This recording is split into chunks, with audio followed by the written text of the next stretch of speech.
Well, here we go again, the Biathlon World Cup getting underway after almost 3 weeks of rest. We're in San Sicaro in Italy, just to the west of Torino, and this, of course, the Olympic venue for next year. So our first taste of next year's Olympic tracks, and the first event today is the men's individual 20-kilometre. Well, as you can see, beautiful conditions. Not quite enough snow, but it looks as though the tracks will hold out. Patrick Winston, and alongside me, Mike Dixon, back from his racing in the British Championships. Mike, superb conditions, couldn't be better. But what do you make of the course? It's a very roller coaster course, and I hear it's not that technical when you're out there.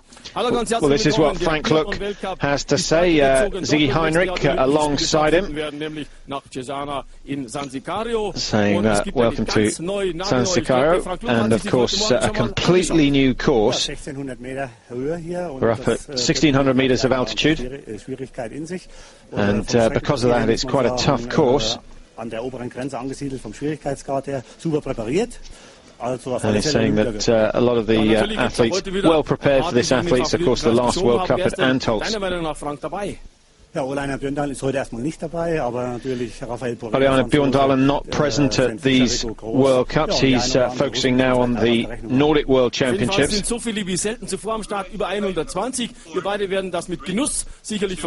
Ziggy just going on to say, well, just take your seats. The 20-kilometre coming up. So not a huge amount of information coming from that, Mike, but one of the things we've got to bear in mind, it's a new course. The athletes aren't that particularly prepared for it, but our information from the British athletes who've been skiing around it for the last couple of days says it's not too tough. Well, that's it, which is surprising. Normally on an Olympic track, this is the pre-run to next year's Olympics, you normally get a very tough, very hilly course, fast technical downhills, and we don't see much of that here. In fact, the range is the high point, and you drop right down into the basin over the next, it's a 4-kilometre loop, dropping down, and then basically you're almost generally climbing back up over the next 2 kilometres. The weather conditions, as you can see, minus 4.9. It's going to get a lot warmer as the day goes on, and consequently nearly all the teams have elected to go in the first group, put all the top seeds in the first group, get them away while the snow is still hard and firm, and a little bit of ice from the overnight freeze. As you can see, it's starting to thaw very rapidly indeed, and that could be a major concern for those who've been drawn in groups 2, 3 and 4. And just while we're on the subject of that, Mike, I'm very surprised to see that the British haven't put one of their 3 athletes in Group 1. Well, that's right. I'm surprised as well, Patrick. Jason Sklenar is the new coach for the team, so we wish all the British team and Jason the best of luck out there. But yes, he's obviously had an instinct that Groups 2, 3 and 4 are the best today for his athletes. And not many other teams agreeing with that, but it'll be interesting to see how that pans out. There's the course, as I say.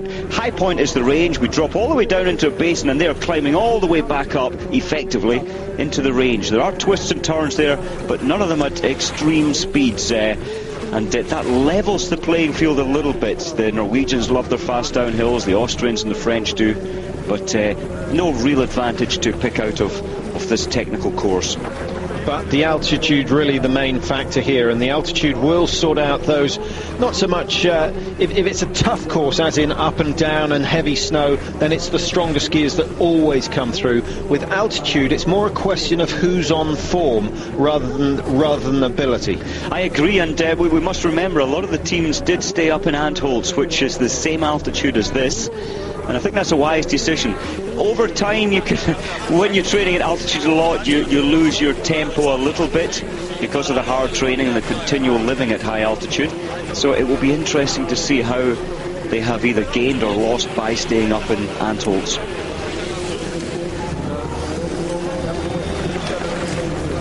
So 5 days of competition scheduled here in San Sicariо. I guess we'll see a variety of Italian military uniforms, the mountain soldiers out in force, and controlling things nicely. Organisation seems okay. A lot of the building's not quite ready, but that's pretty standard for pre-Olympic events. They know they've got another 12 months, but this is an opportunity to try out the timing devices, make sure that the courses are either testing enough or safe, and just go through the whole routine so they're familiar with it for next year. Indeed, and the coaches like to look at the, as you say, almost 3 weeks preparation, if you like, before coming here. And this is a big focal point for next year. You need to get your preparation prior to coming here next year at the Olympic Games. It has to be so right. So a great opportunity the last 3 weeks for the coaches to play around with training, play around with altitude or not, and then come here and see how their athletes are performing. Well, the event's scheduled for this week. The men's individual, obviously, today, and many of them going through the preparation stage, just loading the magazines, each with 5 rounds. And then the women's individual tomorrow, and then on Friday we have the sprint for the men, sprint for the women on Saturday, and then the 2 relays on Sunday. So plenty of activity coming up. We'll miss out on the mass starts and the pursuits, but the relay is going to be very interesting indeed. Plenty of teams now proving that they can compete with the best. So just a few minutes to go before the men's 20 kilometre, 126 starters. We're going to take a quick break. We'll be back before the start. Very good morning. Welcome to San Sicariо in Italy, just to the west of Torino, for the pre-Olympic World Cup. Race number 16 of the season for the men, and their 20-kilometre individual due underway in just a couple of minutes' time. There's Halvard Hannevold, one of the favourites, of course, the Olympic champion from '98, the world champion from 2003. This is his event. Not so quick over the snow, but a very good shot indeed. And here's another good shot, the man who's going to get the race underway, Paavo Purinen of Finland, the world champion back in 2001 in Pakluka, if my memory serves me right. And he's a man for the big occasion. We don't see much from him during the World Cup, but if he wants to win the World Cup this year, or the World Championships I should say, he's got to start producing some good confidence-building results. Well, I think that's the big aspect with Paavo Purinen. He's now so experienced, and the press give him a hard time at World Cups sometimes when it goes wrong, but he says, trust me, on the big day I'll be in good form, and I'll trust him if that's what he says. No, that's what he means. It's an interesting way of working. Doesn't think he can last the season, but he knows he can get his game together for a 2-3 week period in his 10th season now. Being followed out of the start gate by one of the bright young stars in the Norwegian team, Stian Eckhoff, having a great season, 8th in the World Cup standings at the moment, but he was off form in Antolz. Now we're going to see whether it's altitude he doesn't like, or whether he was just a little fatigued from at the end of 3 weeks racing. Yeah, good point. When they went to Antolz, it had been after many races, 9 races, then you go to the altitude. Eckhoff did not react well. He will have been rested quite well coming into this one, and I think he'll be back in form. First of the Austrians to start, Wolfgang Rottmann, another former world champion in the individual. He won that in Oslo in 2000. I guess he falls in the same bracket as Purinen. Performs well on the big occasion. 19th in the World Cup standings now for the man from Altenmarkt. But I wouldn't put too much money on Rottmann taking a win here today. Good to see the track, and there's us saying it's not that fast nor technical. It wasn't. That corner was nice and smooth. You had a good run, and interestingly you get a good speed. Obviously the faster you go down the hill, the more you carry your speed up, and Eckhoff, great example of technique at its best. Reminds me of the Pakluka World Championship course, Mike, which was all about the downhills weren't that technical. They were fast, but the key was to carry the speed into the next steep uphill, which was like a conveyor belt. It was absolutely really tough. But those with the better downhill technique did gain an extra 3 or 4 meters on the uphill each time. Absolutely, it's about making the skis work and resting your body as well. As we see Rottmann coming into this hill, he glided way up as far as he could. Rottmann, interestingly, he's the best prone shot so far this season at 92%, but only 71% hit rate in the standing. Let's hope he's worked on that in the last 3 weeks. I think Vadim Sashurin might argue with that, but but he hasn't done as many races. No, that is true. Danny Graf of Germany. Well, he's been a revelation this year. Wasn't even put in the biathlon handbook because they didn't really think he was going to feature in the A-team, but he's got himself into the top 20 of the World Cup standings. Sven Fischer there just going through his pre-race warm-up. That looks fairly easy, Mike. I'm sure he'll be out doing a few intervals before he gets underway. Halvard Hannavold now, number 7 for Norway, the Olympic champion from 1998. Hasn't had his best results in the individuals so far this year. 15th and 19th in the 2 individuals. And I think he'll be hoping for a turn in his fortunes. The shooting conditions much, much kinder than they were in Antolz 3 weeks ago. That is true. The wind in Antolz was difficult and changeable. And all the readings so far, the flags are nice and calm on the range. You see there's no movement whatsoever. And I don't know, interesting that this is a new range, and always great to come to a new biathlon venue because the atmosphere is different, the lead into the range is different. Of course, it's high altitude, and I just wonder if people will be finding this range different. I'm sure they will be, and I'm sure we won't be seeing the best shooting performances as we've seen all season. Well, I would imagine they'll be better than Antolz, where we had 3 clear shoots from Bjorndalen, Krugloff and Janne Prantz, and only 4 men with 1 penalty, so the average 2.5 to 3 misses, which, but by these standards, World Cup standards, that was a very poor day. But it was one of those traditionally windy days in Antolz, causing all sorts of problems. I like the look of the course, Mike. The variations that. Okay, the downhills aren't the fastest and the turns aren't the steepest, but it is continually changing, and it's all about transitions from one technique to the other. That's really going to win the day. Yeah, it reminds me, Patrick, a little bit of the Nagano 1998 Olympic course. You drop way down from the range, then climb all the way back up to the range, effectively. So here goes Danny Graf. Let's see what he can do today. 30th, 6th and 8th in his last 3 World Cup races. He'll be looking forward to the sprint event in 2 days' time. That's really where he fancies his chances.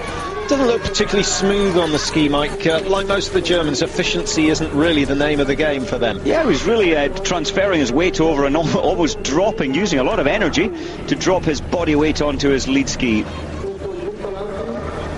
Pesa Hayatolati.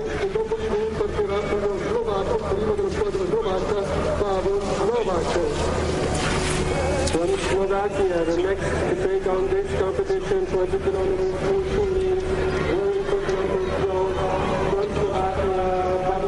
Raphael Poiret just waiting to regain the World Cup leader's bib. I think odds are on that he's going to do it today, because the news from the Norwegian camp is that Ole-Einar Bjorndalen has decided to sit out most of the World Cup action in February. Now, you'll know by now that he's planning to race in the Nordic World Championships. Still waiting to hear which events he's going to be selected for, but we're not going to see him at any stage here in San Siccario, which is very, very sad, because he's such a sight when he's going well. And that finish in Antolz, 3 wins out of 3, was quite staggering. Oh, the man is amazing, and I think it is a strength of character for Bjorndalen not to come here. He's leading the World Cup clearly. He could be the World Cup leader just by taking part in these events, but he's big enough and strong enough to stick to his overall game plan, and that takes a tough athlete to do that. Sure. All this man-made snow, 90% man-made snow that they're racing on. Surprising that there hasn't been a big dump of snow up here.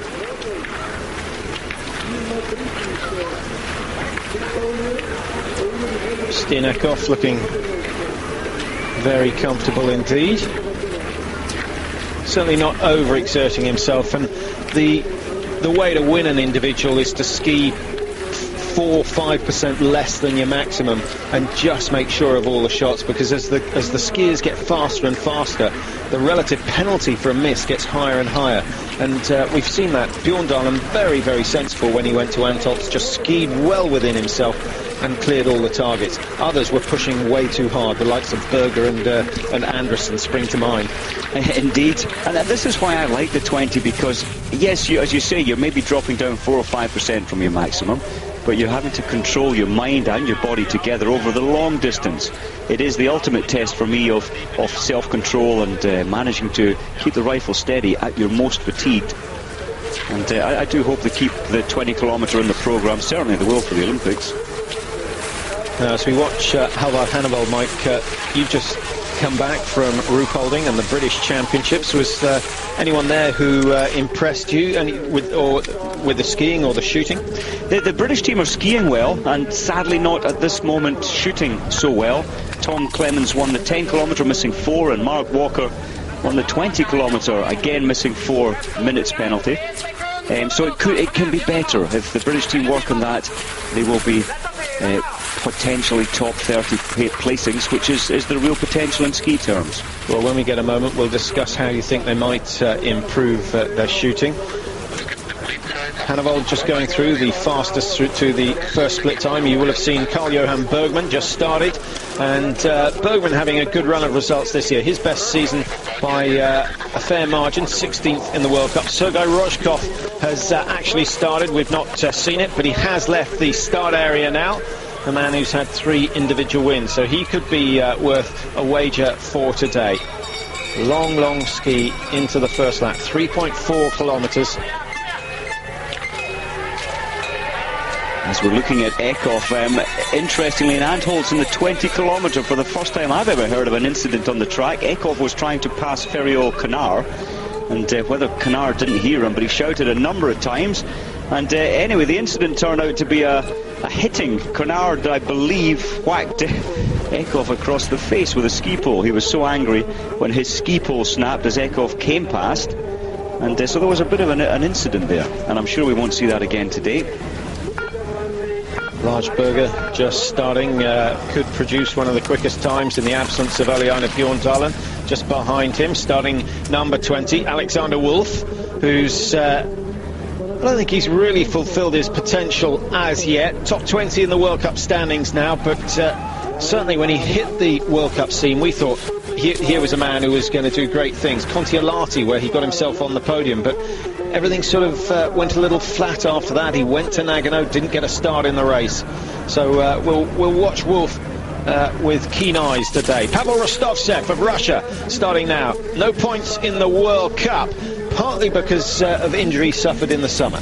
Indeed, yes, badly broken leg back in April last year. And the coaches are obviously putting a lot of confidence in Rostovtsev as Purunen comes in for his prone shooting. Now watch for the wind movement. There was next to none when they zeroed 45 minutes ago. And Purunen will have seen the telltales just fluttering a little. Nice and relaxed.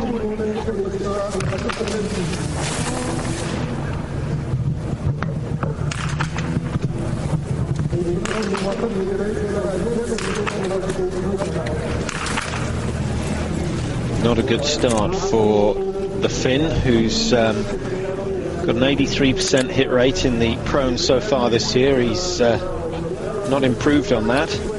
Now, can Sten Eckhoff get the first one down? Yes.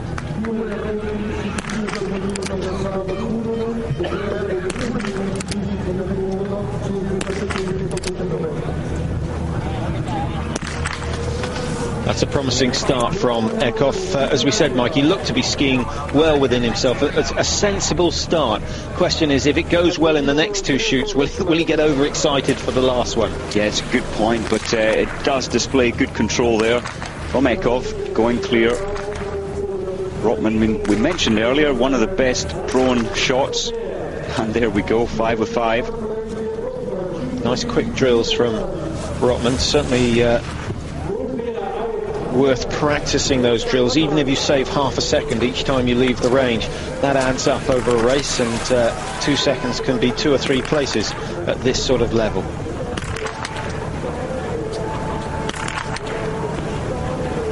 I think this man, Schlesinger, I think he's going to be one of the biggest names in the future. He is today doing well, but over the next 5-10 years, I think he's going to be one of the big names in biathlon. He's had 3 top 30 results so far this year, and he's got a very good start indeed. 5 seconds up on Sten Eckhoff. Now, Now, Alexander Aas from Norway lives in Tromsø, right up in the north, the Paris of the North, as it's known. Lovely, smooth skier, very, very efficient indeed. Could do something special today.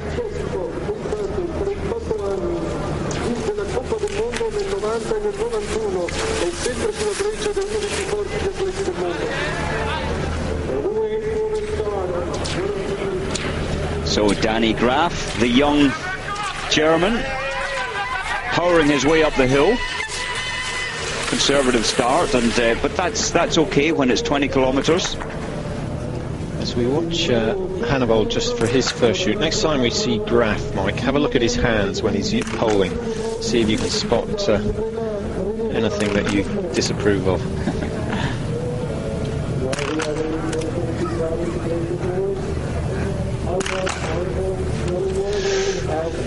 Not the sort of shoot you expect from a world and Olympic champion in this discipline. Hannibal will be furious with that because the sights were obviously okay. The first four going down okay. The wind is moving around, Mike, but it really shouldn't be causing too much of a problem.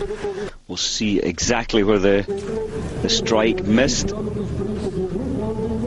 That was a good hit. A little bit high right. Again to the right, central right. Absolutely central, so we're expecting possibly high right, the missed shot. In fact, high central. As if he snatched that one, he's tried to get the shot away quickly, and a preempting of the shot. He will be very angry with that, Hannibal. No surprise to see Lars Berger take the fastest time at the first intermediate split. 4 seconds up on his teammates, but still looking reasonably comfortable. When Berger gets it together, Mike, he's such an exciting biathlete. But do you think his lack of experience on the World Cup just means that he gets overexcited? He tries to use his strengths too much, and his strength being his skiing. Possibly, but the main image when you see Lars Berger is he just looks so relaxed. He's not. He's on his limit, but he does appear to be in control. It's just his the errors that he picks up on this part of the biathlon. Squeezing the trigger. Frank Ulrich looking on as Danny Graf prepares for his first shoot. Now, Danny Graf at the end of this barrel, you can see quite a heavy square weight. That is a weight. He's adding extra 250, 350 possibly grams. And it's working well for him.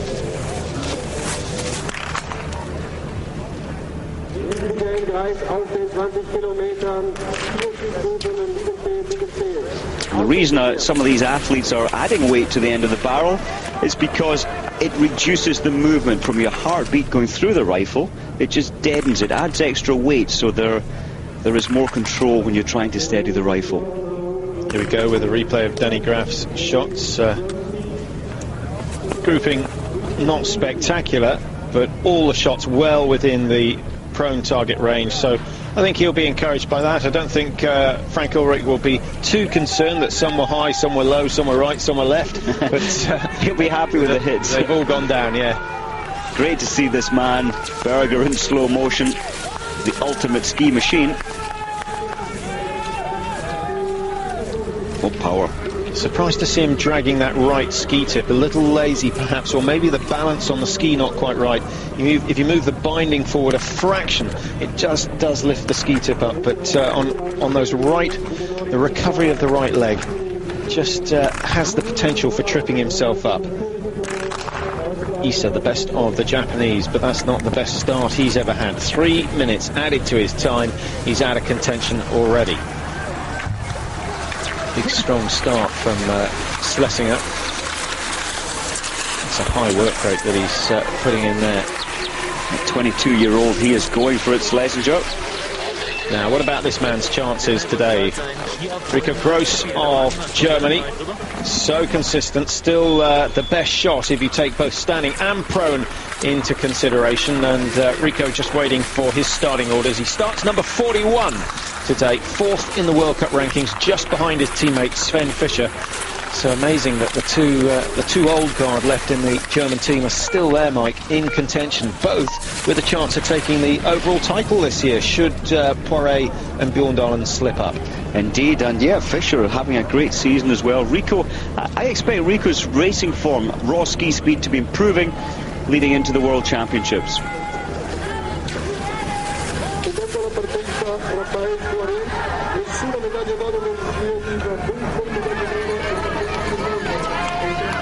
So many of the pre-Olympic events taking place in the last months. We've just seen the cross-country in Pragelato. Raphael Poiré now starting, looking to overtake Ole-Einar Bjorndalen in the World Cup. Remember, he was right off form. He was ill, in fact, in Antholz.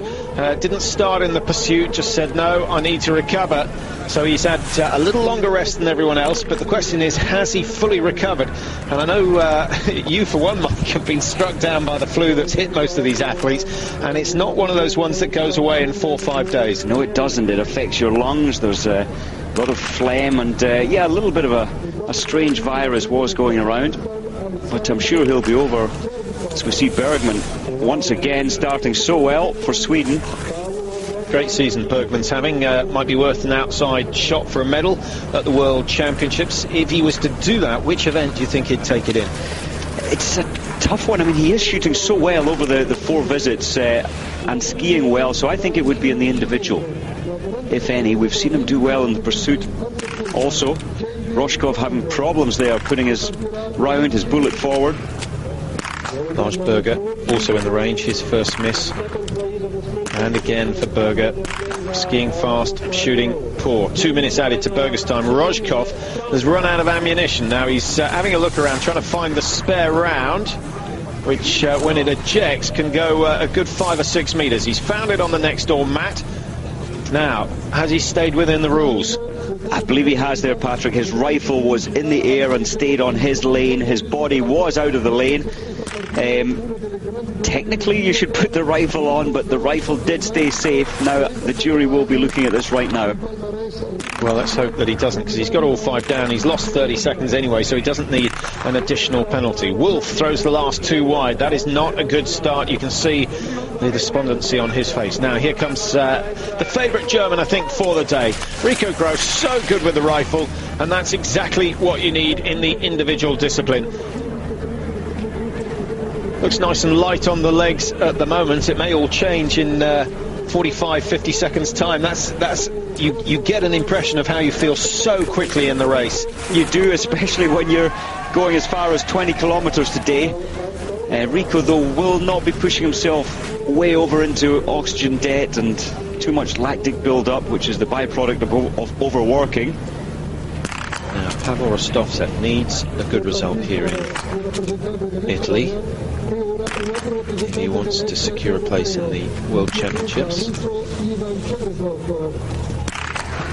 That's a nice solid start. That's more like the Rostovtsev of old. He's been on the Europa Cup tour for some time this season while he's been recovering. Came back into action, good relay result just before the break, but hasn't scored any World Cup points this year, and you feel that he's got to get a top 10, top 15, even to be considered for the World Championships. Indeed, the coaches are still putting a lot of faith in Rostovtsev, bringing him back in, giving him every opportunity to get his experience and performance back to normal.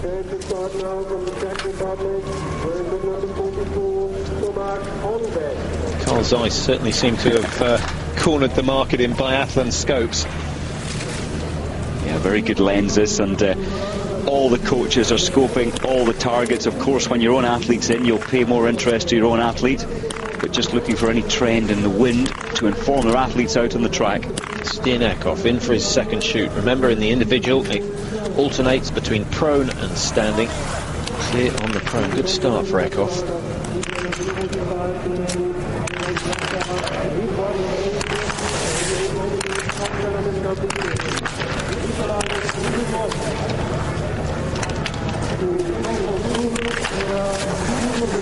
So that's a disappointing shoot in the end for Eckhoff. Now, Mike, I could have sworn that in the prone he shot left to right, and in the standing he shot right to left.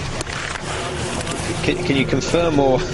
I'm just trying to think that there's one or two athletes that do that. Normally you have a routine right to left and stay with that in both the prone and the stand, because you're leaning in the standing, you're leaning into your body, if you like, rather than falling away from your body. So it is quite surprising to see that from Eckhoff. Well, we'll watch him in the next shoot. The next shoot, of course, prone. So hopefully we'll pick up on his shoot. Wolfgang Rottmann fading away his chances with... Oh, he's struggling. A lot of body movement there. So he's going to be not too far off the pace, because Eckhoff, of course, missing. Paavo Purinen missed in the first prone, so he's way off the pace at the moment. Here comes Frode Andersen. It will be a little bit of a lottery as to what he's going to manage to do today. You know he'll be quick. Question is, will he be able to hit more than 3 or 4 targets? One of the few left-handers, Alexander Oss,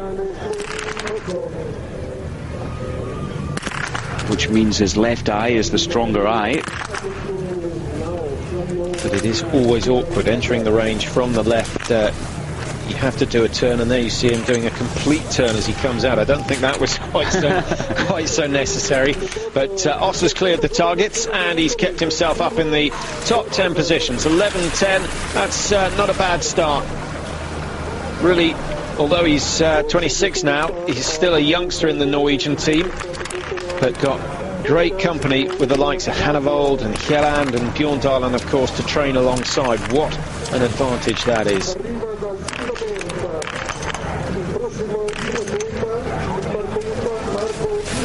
Well, Hannevold has picked up now 2 penalties, 1 prone, 1 stand. I personally had him tabbed for a top 3 performance today, Hannevold. How many are going to go clear today? There's no wind worth speaking of. It may pick up as the sun comes up over the hills. Best Italian, sadly on home ground, missing 2 in his first prone.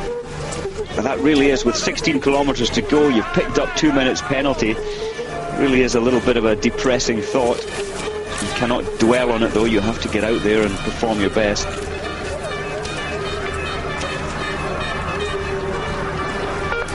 So Sven Fischer, who's really been very impressive this year. 3rd in the World Cup rankings at the moment.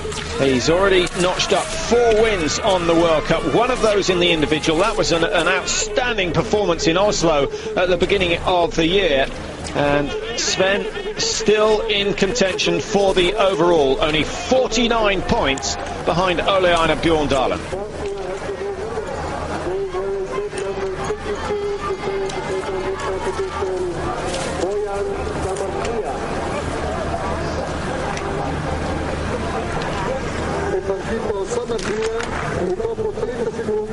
Grice.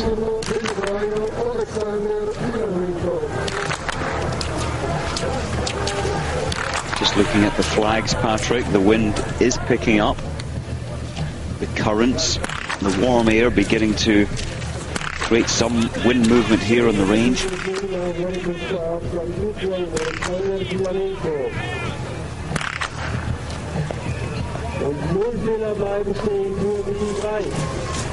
Well, Frank Ulrich can't have much to say other than the fact that it's going very well. Mickey Grice nice and accurate. Of course, Danny Graf knocked down 5 targets, so the Germans clearing without any problem at the moment. Can Graf keep that record? Nice and quick.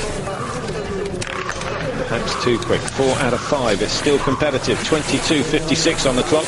Novikov of Belarus has slipped through with the fastest time so far. 22.50. A good margin. 33 seconds up on Halvard Hannevold, and almost a minute ahead of Stian Eckhoff. Danny Graf goes into 2nd place. 23.08. 18 seconds down, and still in with a chance of getting a good top 5 finish here in Italy.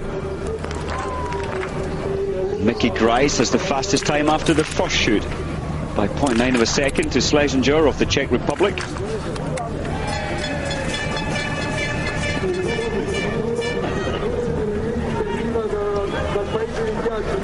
Vincent Defray, I'm not sure whether that was his number coming off. I can still see a number on the left-hand side of his leg.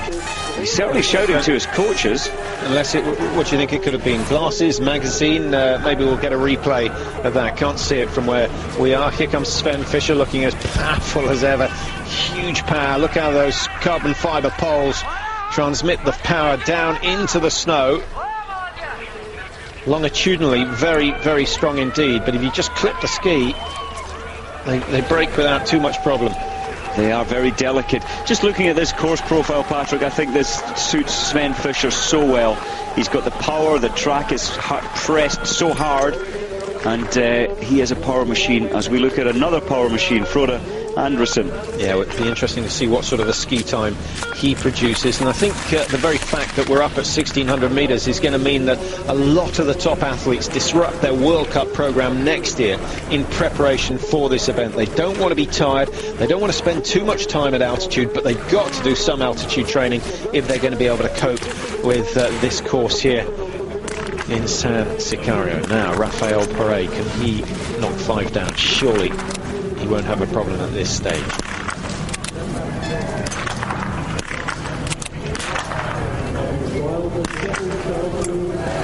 Perfect.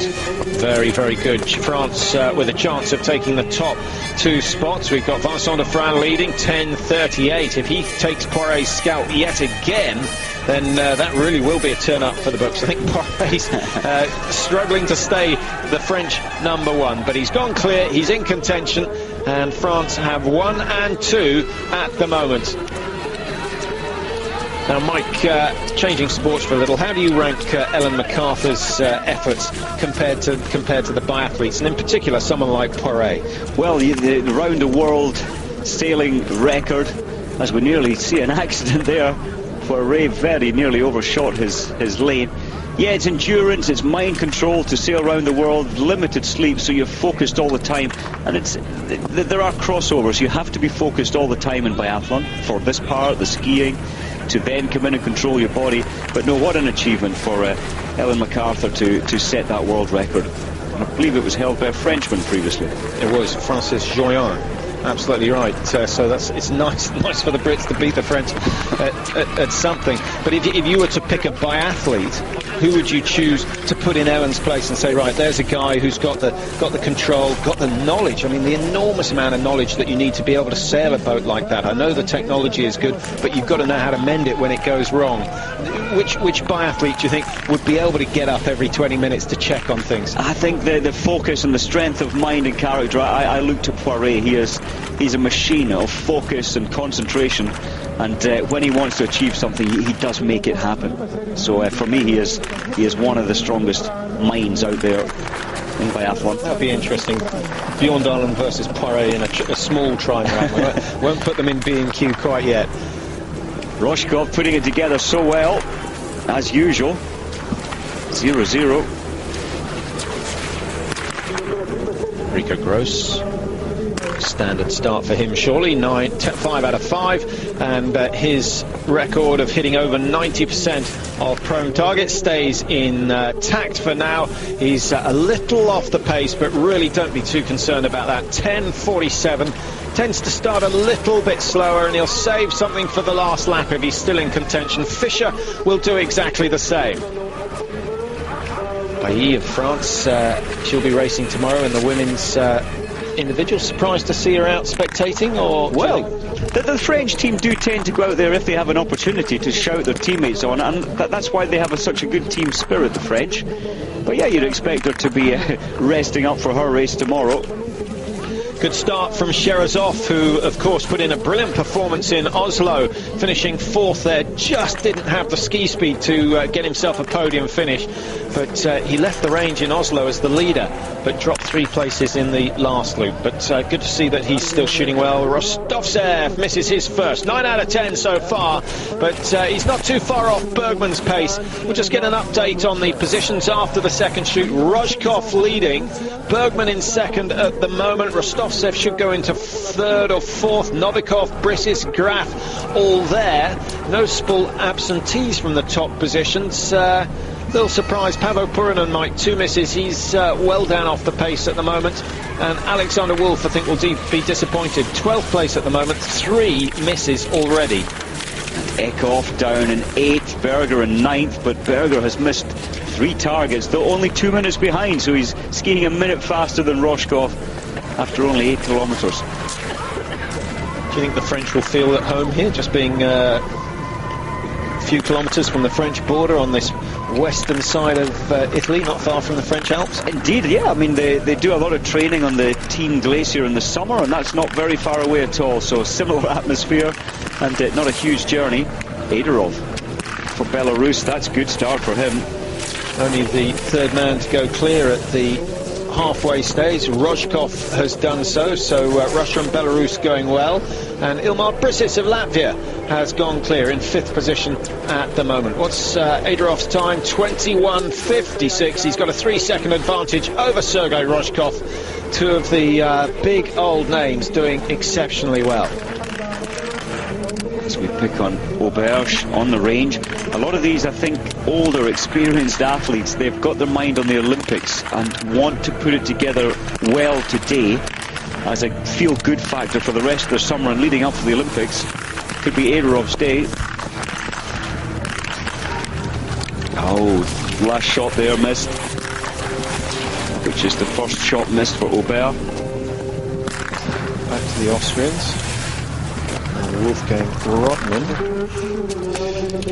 3 misses. Well, he's still got a chance of a top 10, which is useful World Cup points, but he's the sort of man who sets out to win every single race. He's strong enough, he's fast enough to do it when he's on form, but not with 3 misses added to his name. You may recognise the shape of Sergei Chepikov. First individual win back in 1989. Yeah. And you heard it right, 89, 15, 16 years ago, Chepikov taking that win. 9 out of 10, it's in contention, Mike. He needs to clear the rest, though. He needs to clear the rest. He made a mistake on his first prone, but when I mentioned the older, experienced athletes, this is one of the best. He will want to put this so well today to carry that power in his mind for next year Olympics. Should he make the Olympics? A lot of young Russians challenging him now. Now, Hannavold hasn't had the sort of day we would have expected from him. Another man who needs to just pick up on his shooting. We were talking about the British shooting performances, Mike, while we're watching Hannavold. What would you do to change their fortunes on the range? I think it's a question of more practice in the dry shooting, just standing, holding your rifle, going through these routines at night in your hotel room, and just feeling the thoughts and the feelings going through your mind and body as you're lining up, holding and supporting the rifle. And of course that develops the tiny groups of muscles that do actually support the rifle, because if you haven't got them, you start to shake very early on. And anything else, any other benefit you get from dry shooting? Just again, the muscles, you're teaching the balance muscles, especially in the standing. You're just focusing on a target on the wall, and it's giving you self-belief that you can keep that rifle stable. Because remember, these athletes are only 10, 15 beats off their maximum. They're gasping for air, so there's a lot of movement. Good start for Sven Fischer as he comes out of the range. 5 out of 5, and he's up in the top 5 as well. 10:41, just a tenth of a second behind Mickey Grice. Those two having a good battle in World Cup races. Let's have a look at where Fischer's shots have gone.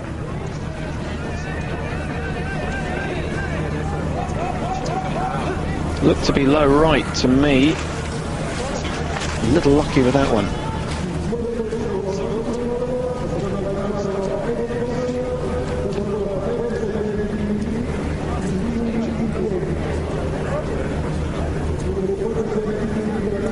Frank Ulrich of Germany will be happy with the way things are going. All his men going through the prone without any problem at all. Now, can Mickey Grice clear the standing as well to put him effectively into the lead? Still 50 seconds or so inside Eiderov's time. Lots of movement, but good reflexes. Mickey Grice goes clear, joins the 3 other men who've gone clear at this stage. Eiderov and Roshkov 1 and 2, but I think Grice is going to be comfortably inside their time. Is he heading for a World Cup win? Well, certainly not if he's thinking about it. If he's thinking about it, but he set out this season to win a World Cup. That's what he said, that's what he wants, and he fights so hard every time. I hope today he can do that. I mean, look at the aggression here. This man is really on a mission. But he's got to control it all the same. Not a particularly good start number for Mickey Grice. I think he would have preferred to go a little later on. Drinks being taken on board by Schlesinger of the Czech Republic. And 20k, Mike, we're looking at an hour or so's racing. You could certainly survive the race without taking on a drink, but it's all about recovery afterwards. Indeed, and most teams have opted for 2 or 3 drink stops within the 20 kilometers.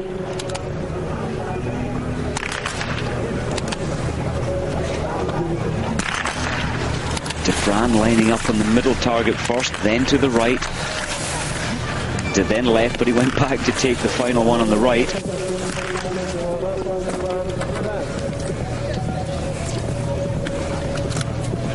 So Dauphin coming out 9 out of 10.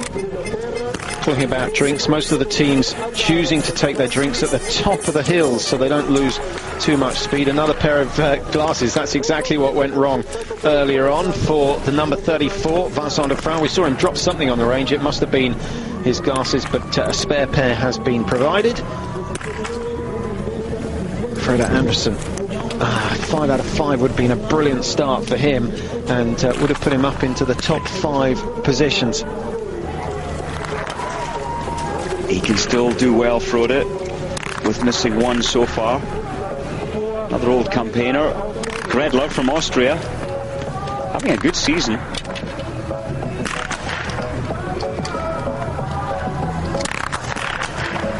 It almost looked as though he was falling over there, just not quite in balance, but reflexes once again right on target. 5 out of 5 in the stand. He's clear at the moment, and Gredler will join the top 4, just splitting the 2 Russians, Rozhkov and Chepikov. Poiré looking a little hunched. Oh, that's his classic style, isn't it? Really hunched over, getting his head as close to the sights as possible. But it's working well. Ski time still not as good as that of Mickey Grice. I wonder whether he's not fully recovered. Interestingly, his wife, Liv Greta, I've heard from Norway this morning, is back on very good form, and they tend to work together well. So if she's in good form, you get the feeling that Raphael is coming back into his best form again. But part of the reason for that is that when one of them gets ill, or if Emma the child gets ill, then they all get it. So they go up and down together. What you don't want is to be alternating, so when one gets ill they get, and then it just keeps going backwards and forwards. Quick drink for Raphael Poiré. In ideal terms, how often do you like to drink if you're doing a longer event? Yeah, for the 20 kilometre, I like to take 3, possibly 4. So after the first shoot, take the first couple of mouthfuls, and after each shoot, in fact, take a few mouthfuls of drink, so 4 times.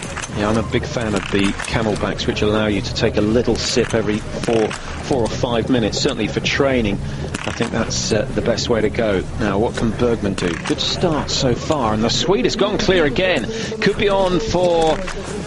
I don't think it's going to be his best of the season, but I don't think it's going to be too long before we see Bergman winning World Cups. Yeah, good performance there. He's building with confidence and self-esteem all the time. As this man, the ultimate hunter, Poiré. So good in the pursuit races, Poiré.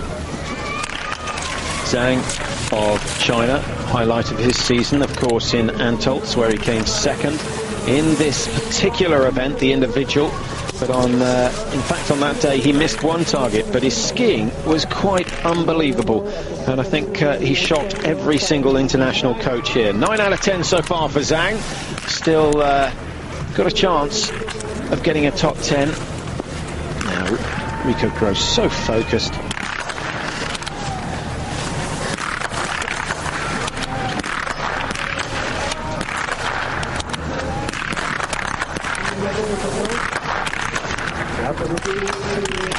Well, Rico won't be impressed with himself there. It was an error. It appeared as if he just preempted the shot. Not quite on the ski form either, Rico. 30 seconds slower than his teammate, Grice. Is it as important for the coach to scope on the standing shoot? I mean, what information can he gain when it's a reflex? The rifle, incidentally, doesn't remain aimed on the target. and there's lots of movement, so it's just a question of mistimed reflexes. I think it is, yeah. There's no real information on the rifle zero because you're aiming at the target. I think some athletes like to know where they've missed on the standing.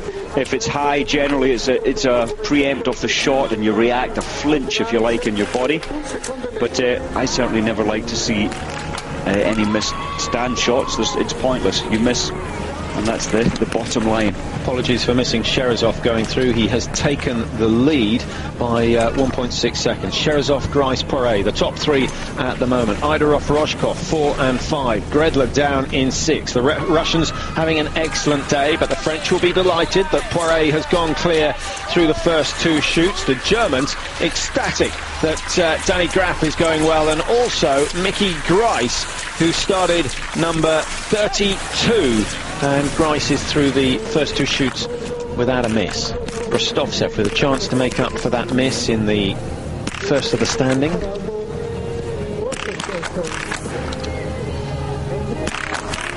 That's looking ominously good. 34.15 on the clock. He's half a minute or so off the podium positions.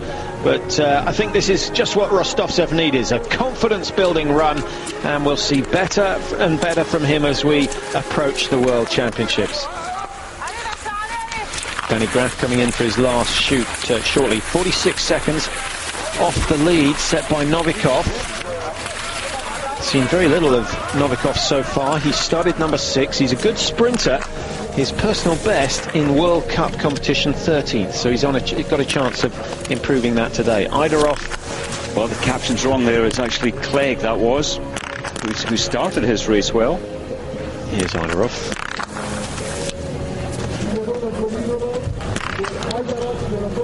Well, this first missed shot for Aidarov. First man through the last shoot. Stianekov. Oh, what a shame.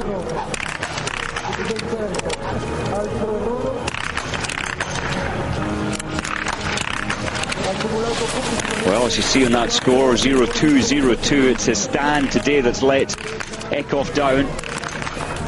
Roger Gruben raging out to the staff on the course to let them know the score. So much body movement from Rotman. You can almost see the pulse vibrating through the rifle, especially in the carrying harness there.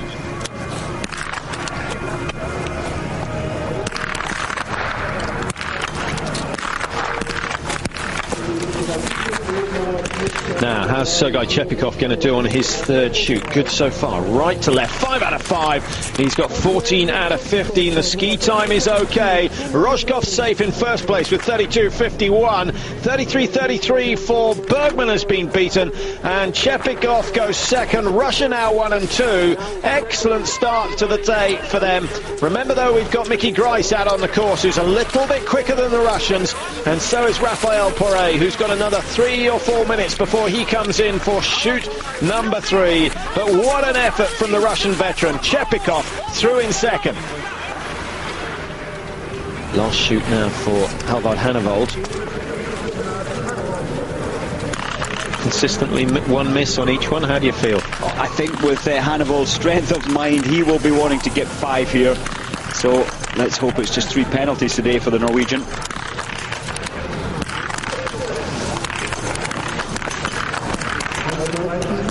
Sven Fischer missing 1.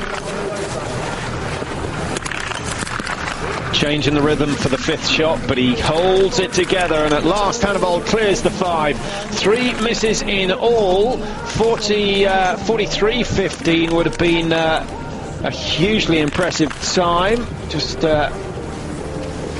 haven't got any of the computer stats up at the moment for the 4th shoot, but we will very shortly.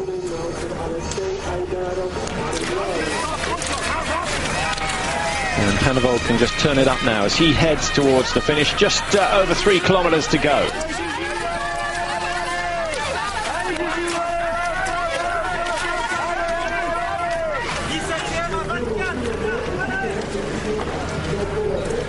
Two Norwegians now skiing together. Hannevold didn't quite pick up who he's caught up. It looked like certainly got a shot of Freda Andersen just a minute ago.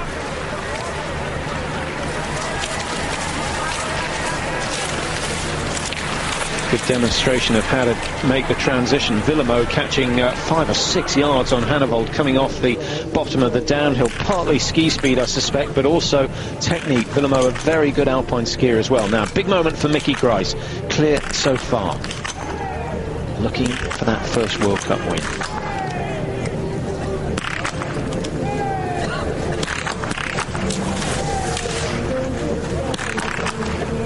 Very solid indeed. Didn't rush it, and he stays clean. I think when he gets to 20 out of 20, we'll see a smile from Frank Ulrich, but not yet. He knows that the last shoot is the hardest by a long, long way.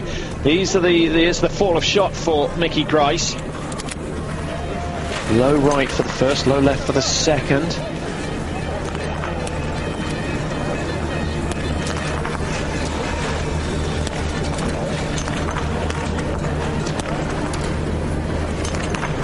All the Germans seem to be going a little bit low. Mike, anything to do with the fact that the sun has come up and it's got considerably brighter? Well, possibly. The targets are still in the shade. It's unusual where you get the targets in the shade. They have got a bit of a roof built over them. So the light generally shouldn't be making too much of a difference. Grice has been second on 3 occasions in World Cups. He wants a win. I wonder if in this next 4 kilometres he's thinking about his final stand shoot, and if that goes clear, he's going to win today. Well, as we mentioned earlier, if he spends too much time thinking about it, he's got very little chance of clearing the targets. He's just got to treat it as a training run. Defra, 2 mistakes, expensive. He's quick, but 2 minutes added to the time. That effectively is 700 meters. Huge wide leg support there from Danny Graf. That is a huge spread of balance. Not many take it so wide, but it's working so well for the young German. So 19 out of 20 for Danny Graf. 47.09 from Novikov is going to be beaten. The Belarus athlete went 1:01.02, missing 2 on that last standing shoot, losing his lead position. And Germany have it now. Danny Graf, 45.58. That is very encouraging indeed. And should Mickey Grice make a mistake on the last stand, then those two are going to have an almighty battle in the closing stages. I like the way that Danny Graf has upped his tempo. Look at the anger there for missing. But he really is opening up his final 4 kilometres. He's going to charge around. In fact, that was a look of excitement, actually. He did go clear in his last standing.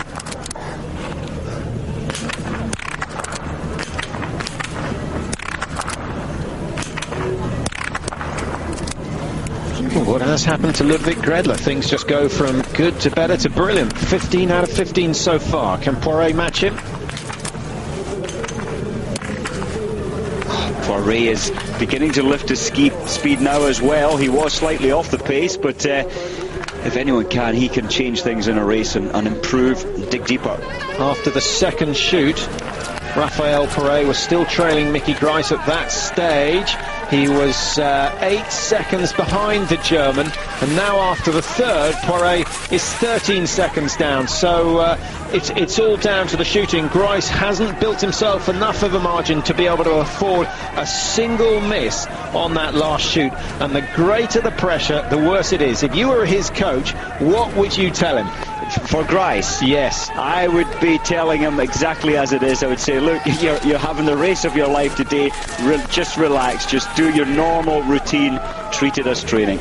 Well, I have to say, from my physio training, Mike, the one thing they said, when you want someone to relax, never tell them to relax, because it has the opposite effect. So we'll see what happens. I'm not sure it wouldn't be better to just stay ignorant. Just say, good race, you're going well, things are looking good. Yeah, but you've got to have information out there. Grice knows that he can win today. At the moment, he's 13 ahead of Poiré, and I think it would be unfair not to give him that info. Well, he's got another man to contend with, because Bergman has had a super day. 19 out of 20, 44.44 on the clock. Oh, that's outstanding. He's got a very, very good time indeed. After the third shoot, the Swede was, can we just check the third shoot on the computer to see how Bergman was getting on? He was 1:17 down, so I guess if Grice goes clear, he'll be okay. Roshkov has gone clear. Look at that. Now there's another one up there at the sharp end. He's going to take almost minutes off Bergman's time. So Roshkov coming out of nowhere to post his time, 43.51, as you say, just under a minute inside Bergman's time. So the Swede isn't going to win today. Alexander Wolf likewise, 5 misses in all. Rico Gross. No, it's not often in an individual that you can say one miss rules you out of a win, but I'm afraid that is the case today. That is the case today. Rico's got the very light sprint biathlon rifle, but he has added the heavy weight at the end as well. So one shoot still to go for the likes of Poiré and Grice and Gross. Nikolai Kruglov, Mike. We haven't seen much of the young Russian so far. He should be through the 3rd shoot. Certainly hasn't got as far as the 4th one as yet. I wonder whether we've got any information on his score. Sherazov, excellent start again. Now, what's the time like? 32.16 the time he's after. He's just inside that. I think Sherazov may be inside the likes of Poiré as well. He is. 32.25. He's got a second over the Frenchman, but he's trailing by 9.2.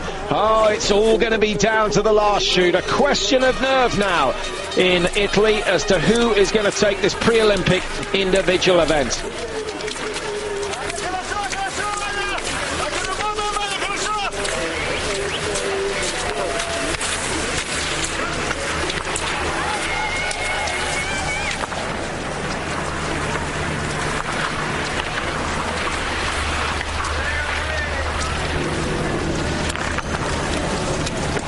Pavel Rostovtsev, just that one miss in his first stand.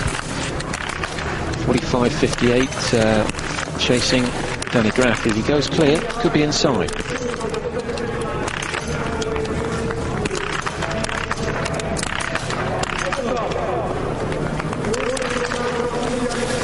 Lots of movement, too much movement from Rostovtsev. You could almost feel his pain as he struggled to hit that last target. Ekhoff comes in, 4 misses in all, 58.03, and that could be a top 15, but it's certainly not going to be his best of the year. Wolfgang Rotman, another man to have missed 4. 58.03 from Ekhoff. Rotman's going to be just inside that. I think he's been pacing himself on the Norwegian the whole way round, and I think that's what cost him targets in the early stages of the race. And there's the effort. Nearly an hour of racing at this altitude, carrying this heavy rifle. Oh, Adorov has meltdown at the end there, missing 2. His final standing. Well, come on then, Mike. After the 3rd shoot, we've got a very interesting situation with Grice, Sherazov, Poiré, Rojkov all clear. Gredler is also clear at that stage. Which one of them is your money on to clear the last 5? So, well, certainly Poiré, but I still got this feeling that Mickey Grice is going to put this right.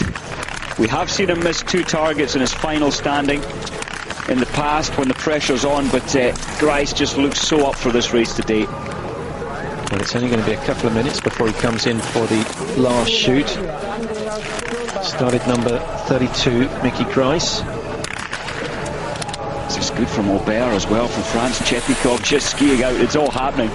I love these 20 kilometers. A combination of mind and endurance. Now with the last 2 shots for Aubert. How about Hannibal? 3 misses, 56.11, 142 inside Rotman's time. Skiing very well. I think that's a good sign. I think Hannibal will be happy enough with that. He'll go away, do some work on the shooting, but the fact that he's skiing a minute 42 faster than Rotman, or in fact 42 seconds, because Rotman missed 1 more, but he'll be delighted with that, and he's obviously a little bit quicker than Stian Ekhoff as well. Chepikov heading towards the finish. Sven Fischer still got a lot of work to do.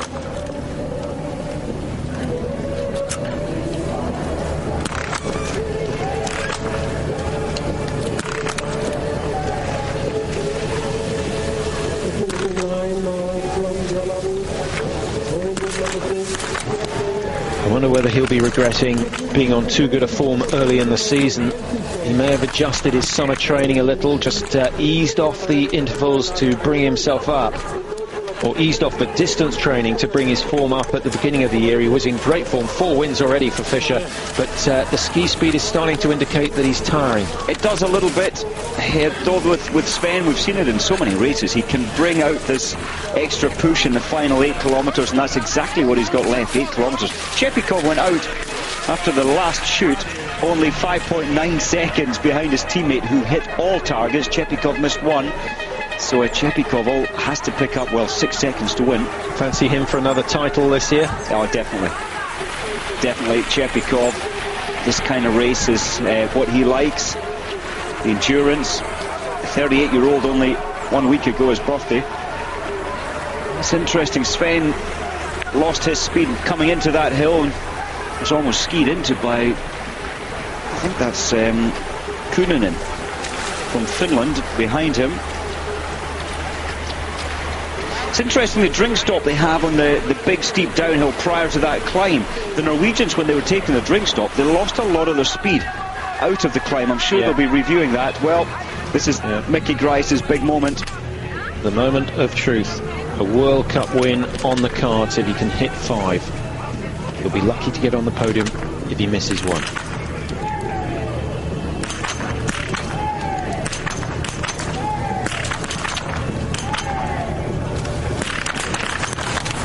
Oh, good for Mickey Grice. What a nerve he's demonstrated there. Fantastic stuff. Frank Ulrich at last breaks into a smile, and Grice has done what was required, but he's got 3.4 kilometers to go, and it has got to be the quickest 3.4 he's ever skied. 26 seconds inside the time set by Rojkov and Chepikov, but Grice has some big names chasing him, the likes of Raphael Perret for one. Now, he's been working hard all the way, Mike. How much energy has he got left? Oh, unbelievable. Grice, his head is flopping all over the place. He's on his limit, but he knows he can win today, and he's got 4 kilometers to hang on in there. Hjelland could upset things. He's not going to take top spot, too slow, and a miss. So Hjelland suddenly drops out of contention. The Norwegians had a brilliantly successful time in Antots 3 weeks ago. Hasn't happened so far today. Danny Graff comes in 56.07. Good quick skiing, 19 out of 20. The German shooting has certainly gone up 3 levels in the space of 2 weeks. Gonna have a chat with Frank Ulrich and see exactly what the secret is there. Vincent Defrain, 18 out of 20. It's good by, it's brilliant by my standards, not so good by his. Yeah, he'll be disappointed. He's been establishing himself as one of the best 20-kilometer athletes out there. But 2, he'll be disappointed with missing 2, as will Haitalahti. Well, the shooting standard really very high indeed, and an indication of what we can expect next year. I think those who want the gold medal in this individual, the traditional event, know now that they've got to go 20 out of 20. But the big different factor next year will be 15,000 people here right behind the shooting range, and that adds the tension, the excitement. They'll be cheering. We don't have that today.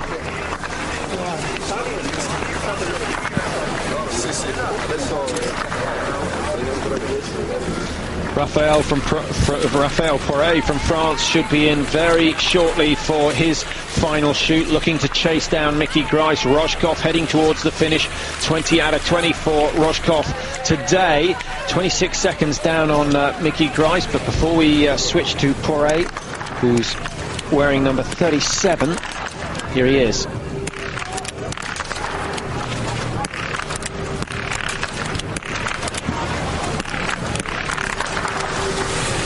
Pressure was on.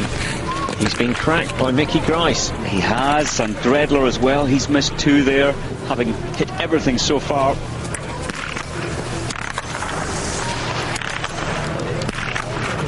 So the danger of getting involved in a duel with someone on the individual, it makes you ski harder, it makes you shoot faster, and it makes you make mistakes. 1 miss for Perret, and he has a good long glance at the the screen in the stadium just to find out where he is, and I guess that will determine how hard he works on this final loop. But it is not going to be Poiret's day.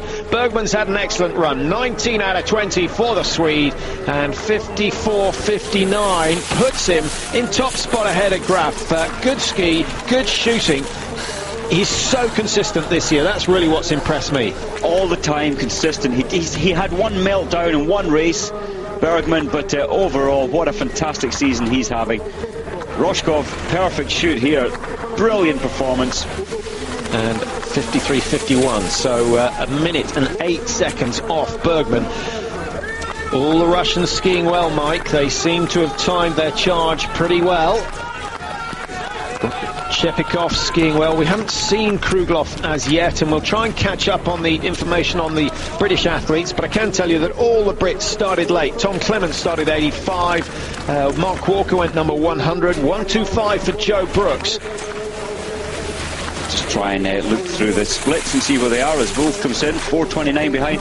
At 18.3 kilometres, Chepikov has managed to catch the 5.9 seconds and take a further second, so he's leading Roshkov's time by 1.1 second. So it could be a podium finish for Sergei Chepikov.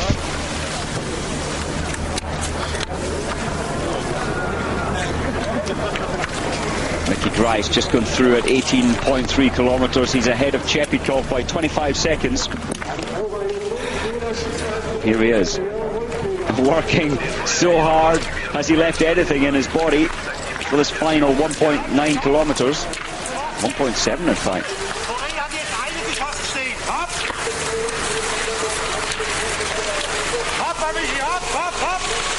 You know, if you're a coach, the one man you can depend on to bring that little bit extra out of himself is Mickey Grice.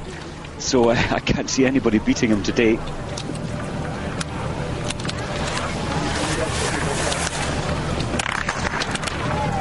Not only winning a World Cup, hasn't happened yet, but it does look as though it's on the cards, but also beating the rest of the German squad. That means almost as much to Mickey Grice, getting the scalp of Gross and Fischer, which he's certainly going to do. Rico Gross hasn't been out of the top 20 this year.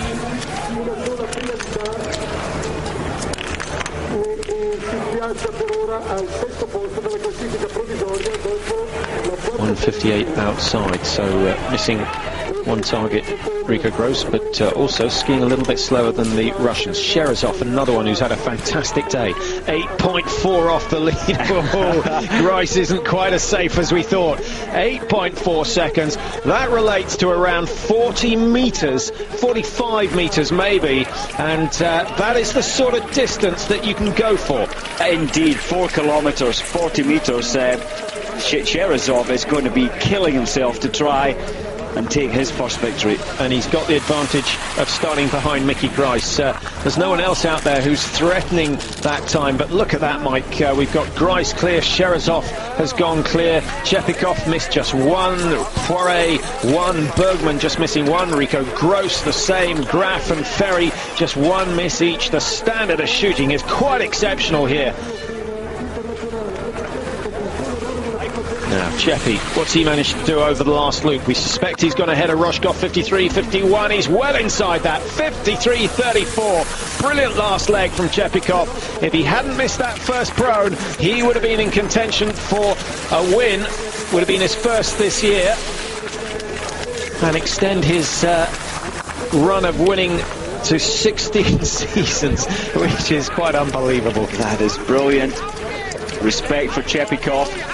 Now, Grice, I think, will have been given the news that he cannot afford to ease off, because we've seen Sherazov on the charge. Sherazov, remember, was leading in Oslo after his last shoot, but he faded dreadfully. Question now is whether he's picked it up. We suspected his skis weren't too good on that day. Certainly his ski speed is okay today, but he's got 8 seconds to make up on the German. And Frank Ulrich, who looked very relaxed, almost thought he had the win in the bag, now starting to look a little nervous. His charge coming around the last corner and unable to pull away from the rest of the competitors around him. Going ahead of Ebisawa of Japan. It's hurting Mike, it's really painful, but it's got to hurt if he wants the win. Oh, he is on his limit. Grice knows it. In fact, there's very little between Cherezov and Grice in all the previous loops, only about 1 or 2 seconds ski time difference. Great to see the Slovenian Maritz, Janis Maritz back. And back on form. Hasn't done all the World Cup races, but he did miss 2 there in his standing. 52.01, the time that Chepikov recorded at 19.4. He's got a big margin still. He was 26 ahead, and just trying to do some quick mathematics. I think he's 15 ahead now, so he's lost 10 seconds to Chepikov, which should mean that if Cherezov can pick up and ski at the same pace as Chepi and Rojkov on the last loop, then Mickey Grice is in trouble. But I find it hard to believe that we'll see that sort of a change in form from Cherezov. But stranger things have happened. Now, Sven Fischer, 1 miss early on, puts him out of contention for a win.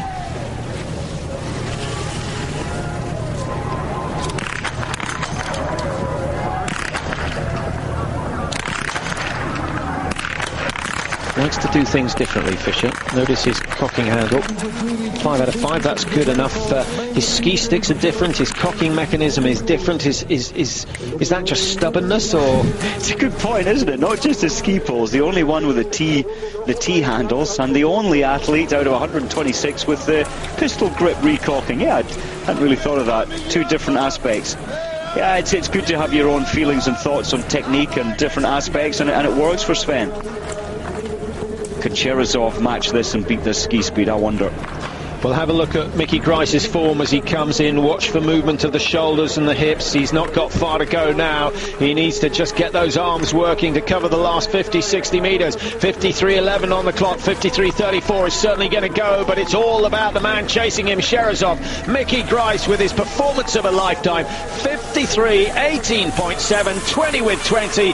He joins the perfect club for the individual race.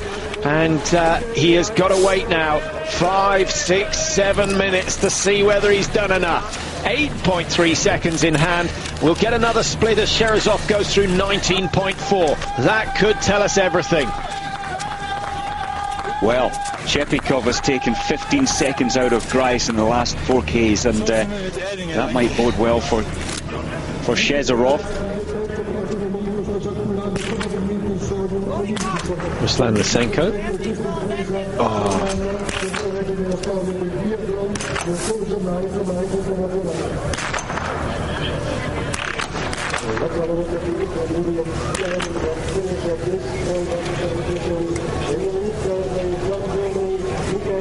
Well, I think it's good news for Mickey Grice out there at 18.3 kilometres. Just confirming that Cherezov is 17 seconds behind now, so he's lost, what's that, 7 or 8 seconds from the range to 18.3 kilometres. Doesn't look good. Yeah, he's lost 9 over the last kilometre or so. So Cherezov burning out like he did in Oslo. That's a real shame. So he's now fighting again to try and stay on the podium. Vincent Defrag, good powerful ski, 2 misses, would have been 17 seconds off the pace of Mickey Grice. That would have been good enough for second position, but those 2 misses have cost him dearly. Here comes Poiret. What's he managed to do? Just the 1 miss today. Can he get in the top 3 with a miss? It's not beyond him.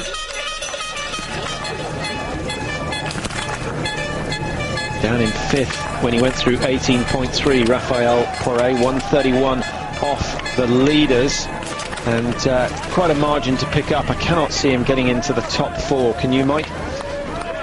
Too much to ask there, I think. Not even Poiret could pull back such a time gap to get into 4th. I think Bergman might have put in a good enough finish to hold on to 5th position.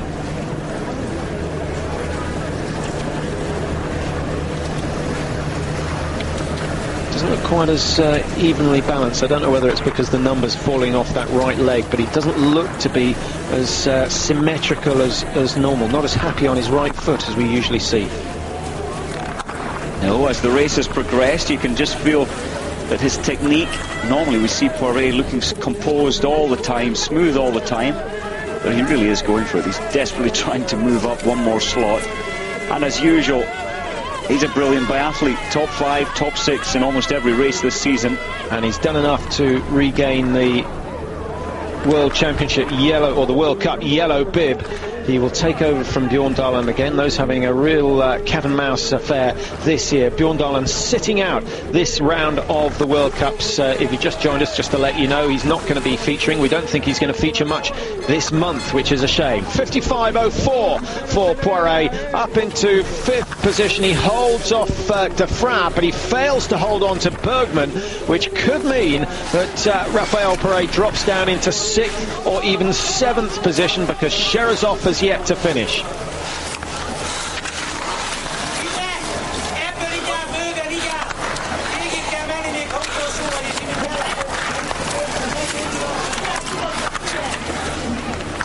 Here comes Sherazov, and he's starting to look pretty messy. The head is gone. He's got the old Harry Kivers-Niemi head tilted to the right-hand side. Lots of movement in the hips and the shoulders.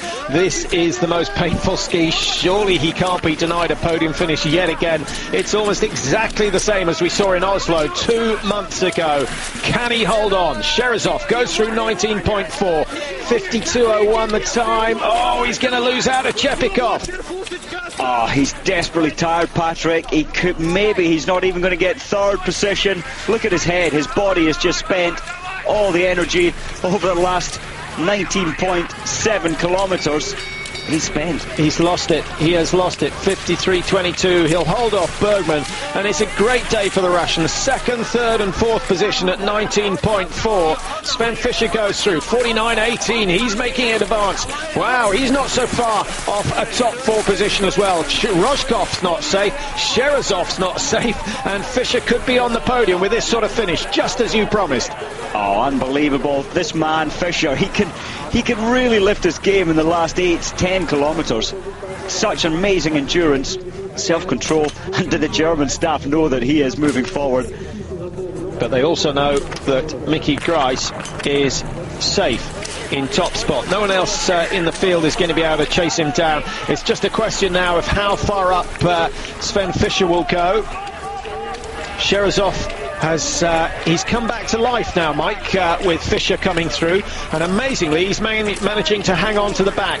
He may get blown away on the next uphill section, but this could earn Sherazov a podium finish. One more climb all the way up. It's a long 150 meters or so before it flattens into the range, and Sherazov clinging on to his hope of getting a top 3. Rico Gross coming in, 19 out of 20. So often a race-winning shoot, but not today. 55.34. He's got 6th spot, just behind Raphael Poiret, who stays in 5th for now. Oh, Sherazov, he's staggering. Absolutely nothing left in his body. Could not ask for more. In fact, he really has to push it now to get 4th place. Sorry, he's got plenty of time for 4th place. Getting too excited here.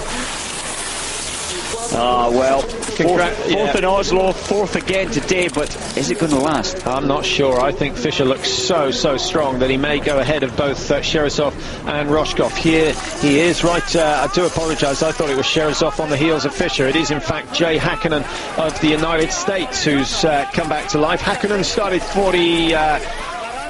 47, Fischer started 51, so Hakkinen's lost 2 minutes ski time to Fischer, which is unexpected. It is unexpected. Jay has not been shooting that well out there. He was on dreadful form in Antolz as well, 97th, 40th, and then he didn't even bother to start in the pursuit event, so the form he showed earlier on in the season seems to have been deserting him. I wonder whether he's one of those men that just doesn't like the altitude. Seems like Jay Hakkinen there following Sven just lost a little bit of form since he's made his 2 qualifying results to gain his place at the Olympics. Kruglov, once again, reliable. Take 3 minutes off that time. 54.07 would have been a top 3 finish. That's how he'll look at it, but 3 misses push him down into 15th place. He's still got points, may just stay in the top 10. Here comes Sven Fischer blasting through the rest of the pack. He's gone past his teammate Mikael Roche wearing number 79. He's still got Jay Hakkinen for company. Good ski from Häkkinen, but I think it does show that he hasn't been working hard enough for the rest of the course. Possibly set out in control, and now he's finding that although when you get a fast athlete like Sven Fischer coming past you, and you know you can be dragged on if you can just stay with him, it does bring some little bit of extra magic out of you. What a pity for Sherazov to lose so much in just the final 1.6 kilometers. Slovenia can be happy though to have their trump card, their best player, back on form. Hasn't done many World Cups, only 4 this year. But Maritz is back. That's a fantastic effort. 56.58 for Maritz, 3:39 off the lead. Now, what has Fischer managed to do in the closing stages? The work rate is still there. He just digs so deep, loves the event, and I'm so impressed by his pacing of the events, Mikey. He doesn't panic, he knows he's good at this sort of thing, and he doesn't rush the first half of the race, and he just builds and builds and builds, and he climbs up the order. He always gets positive splits. Oh, he's just missed out on Sherazov's time of 44 minutes, and he goes into 5th. Great finish by Fischer, just towering in the last 500 metres. 44.5 seconds off the lead, so 15 seconds quicker than Mickey Grice in ski terms, but it's only good enough for 5th. Mickey Grice stays number 1. That first World Cup win almost certainly assured now.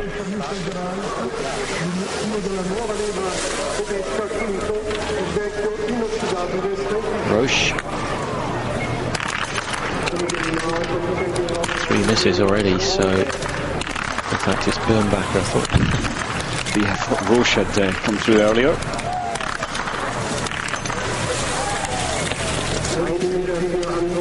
But again, the young Germans, in fact the Germans overall, their shooting performances, I think as a team they are the best today.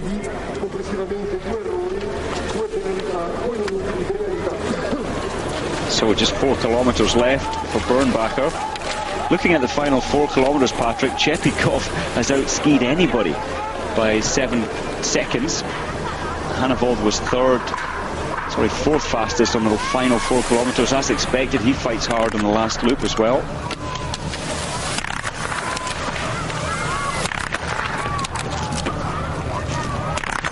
Carsten Pump of Germany with a late start number. His first race of the World Cup season at the World Cup. He's been at the Europa Cup, but been promoted into this one. Now there's an interesting point. See how straight his legs are there, just trying to flush his legs out coming in for his stand, I think it is, for Julien Robert. Good move that, just to try and get the feeling back into your legs before you hold the stand position. Just lets those quads relax and the blood flow through, and hopefully get rid of some of the lactate to try and reduce the shaking. I don't think you can ever stop it quite completely.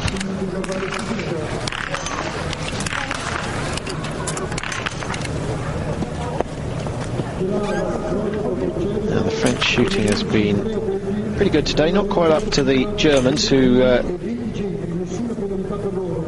outshot everyone else, but Robert could be the first Frenchman clear, and he is. 20 out of 20. The time not quite as quick as the top 3, but he's contending for a top 10 here, and Julien Robert will be delighted with that.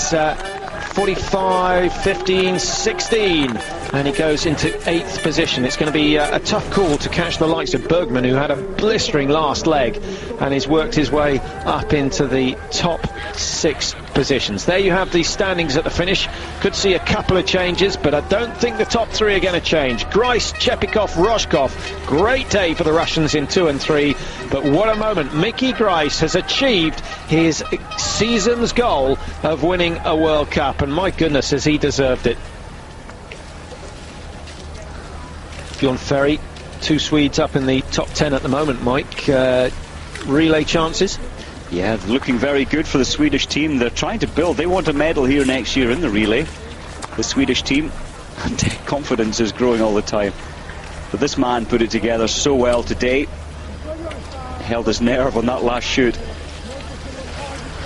Now here's a point. You see his position there with the hands very tight at the front, the poles out to the side. I know it's only minimal, but surely that's called wind resistance. Yeah, most people try and keep the poles tucked in behind you or level with your body. But it's not high speeds though. There, that section of snow wasn't huge amount of speed. But it's his individual style, isn't it? He keeps his arms or his ski poles very wide. Maybe he doesn't want anyone to pass him. Roadblock. Just looking at Tom Clemens after the third shoot. He's gone 0-2-0 and in 45th place. That's a good performance for Tom. Excitement here at San Siccario, the Olympic venue for next year's Olympic Games. And Mickey Grice doesn't look like, for Germany, doesn't look like he's going to be beaten today. He's had the perfect shoot and a fantastic ski time as well, with Chepikov in second place at the finish, and Roshkov shooting the perfect 20 out of 20 as well. So we pick up on Roche, the young German, missed 3 in total there. Now he'll be pushing to stay and remain in the top 30 to pick up World Cup points. This is him just coming out of the range now. Here he is on his final 4 kilometers. So it's been the same ski loop, the same 4 kilometers, 5 times. Today's best Italian, Paolo Longo. Well, they've got a bit of improving to do if they want to take medals at their home Olympics next year. The same really applies in the cross-country skiing, Mike. They've really been struggling this year. A little bit of few problems in the teams with the management and so on. But I'm just wondering what they can do in the space of 12 months to up their game 4-5%. They need to up the game. Well, we did see Guillermo in Ruhpolding winning bronze, a 3rd place in the sprint. So, I mean, they have the potential there to get up to the podium, but it's keeping the consistency. They have an awful lot of work to do. And you need 4 or 5 men capable of winning to make sure that at least 2 of them are on form come the big day. Norway can do that, the Germans can certainly do that. Russia now look as though they can do that, having brought some youngsters into the squad over the last couple of seasons. Not so sure about the French. They obviously have the world's number 1 or 2, whichever way you see that, but they don't have 4 or 5 who can win. That is true, and when you're looking at medals in the relay, you need consistently well-placed athletes to get that belief and to secure your position, or to get a medal at the Olympics in the relay. It is tough. Bolschlager looking good, and that's top 20 position at the moment.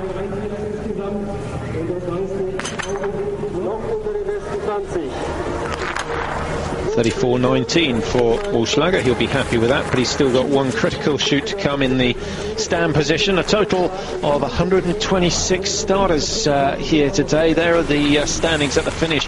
All the top seeds going early, as has been the case all the way through the season. We've had that argument many times. We won't start that one again, but we will tell you that we've got not a website, but an email address. If you want to send us messages or criticism or anything, we'll take it. Take praise as well.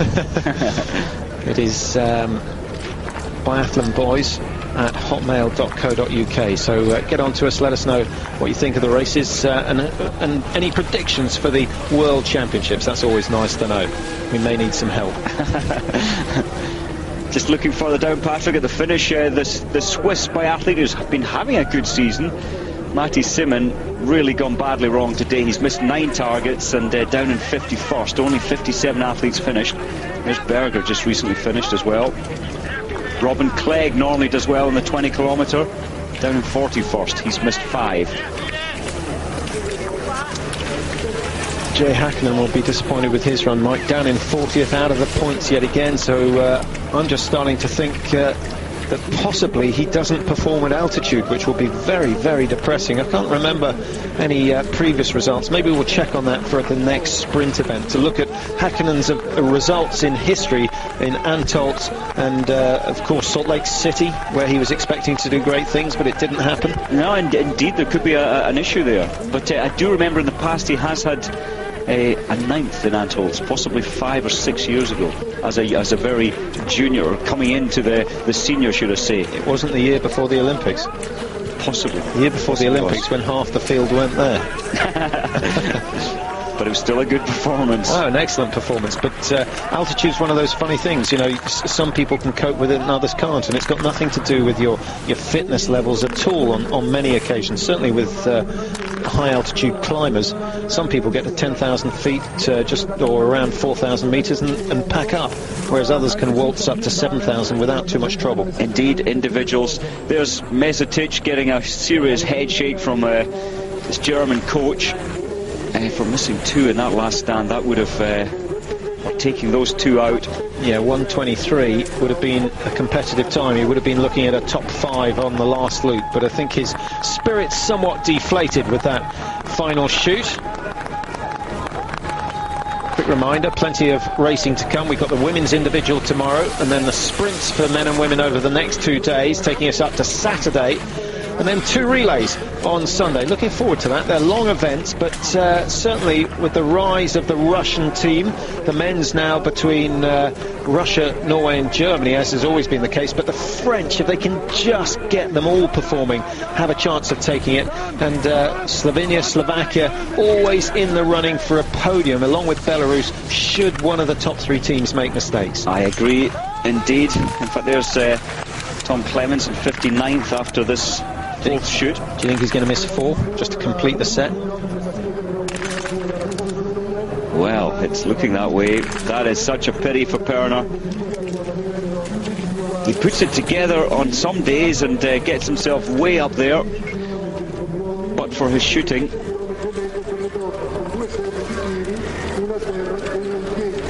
But yeah, looking at the relay and all the races here in this, at the Olympic site here, psychologically it's still a year away to the Olympics, but it's a big deal. You come here as an athlete and you look at everything around you. You look at the course profile, and all summer you'll be imagining these tracks as you're training every day, and how you're going to react here in the Olympic Games. And I can tell you that Mickey Grice, who has the lead at the moment, will be making sure he's up to date on his training diary, and that he knows every little trick that he got up to this year, and he'll try and repeat the process next year. Obviously he'll want a fraction faster on the skiing, but he'll look at the 4 days before the race and say, well, that seemed to work perfect, and he'll look at how much racing he did in Antolz, and he'll just say, well, it worked this time, let's give it another go next year. It doesn't always work, but certainly it will give him a certain amount of confidence to say, well, I know what to do. All those who put in bad races have got to think again. Absolutely. He's come here, he's the best in the world today,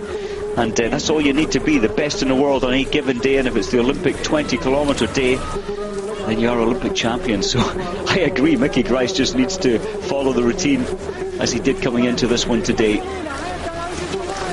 And that's something where I think a lot of younger biathletes don't experiment enough with their preparation, maybe 4 or 5 days before the race. And when you've got a long history of racing, it's always worth just making a note of what you tried and how you felt and what the results were like. And then when you find a combination of training days that works for you, stick with it, and then just make minor adjustments. But a lot of people just do what the coach says, as opposed to just experimenting yourself, because I'm convinced you have to know your own body better than your coach does. I agree. At the end of the day, it's you that drives your body. Julien Robert, once again, the perfect shoot. This man is a great shot. Just a little bit off the ski pace, but he will be happy with 11th. Welcome back to San Sickario, the pre-Olympic venue for the biathlon events. And this, well, if it's like this next year, he'll be happy. On duty, security guard, but enjoying the sunshine, and it really is stunning. So often we get these conditions in, whether we're racing in the Dolomites or here in the Italian Alps. It's absolutely stunning. 3 misses for Antilla in the last shoot, and they have cost him dear. 58.49, 36th position. 2 misses and he would have got points. 1 miss and he would have been in the top 15. No misses and he would have been certainly competitive for a top 10. He would have had top 10. So I guess he's got to be positive and say, well, I've just got to improve my last shoot. Yeah, top 10 when it went so well. The first 15 shots. Tom Clements lying in 62nd position after the 4th shoot. Certainly Tom's improved his skiing this year, and when he puts the skiing and a clear shoot together, I think we're going to see something close to the top 40. Indeed, he missed 0.202. So the stand needs to work on that, and taking those 4 minutes away, it's a good performance.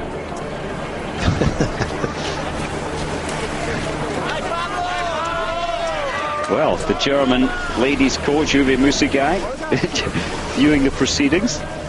Looks a bit hot out there. He looks worn out. They're watching it on the big screen.